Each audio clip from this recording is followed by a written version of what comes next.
આગળ વાત વડોદરાની કરીએ તો વડોદરામાં ગેરકાયદેસર બાંધકામો દૂર કરવામાં આવ્યા। સરકારી જમીન પરથી 14થી વધુ દબાણ દૂર કરવામાં આવ્યા છે।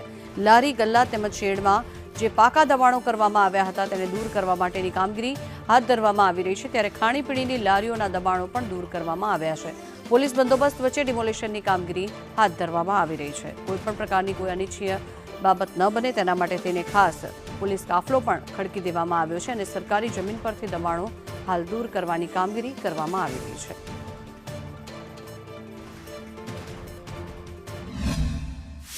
વહીવટી વોર્ડ નંબર 15 માં સમાવેશ વિસ્તાર ઉમા 4 રસ્તા TP3 Danteshwar final plot number 248 open space ની અંદરના દબાણો લગભગ 14 જેટલા યુનિટ છે। કમ્પાઉન્ડ વોલ, ફેન્સિંગ, ગેટ અને 2 મોટા શેડ છે, તેને દૂર કરવાની કાર્યવાહી ચાલુ છે।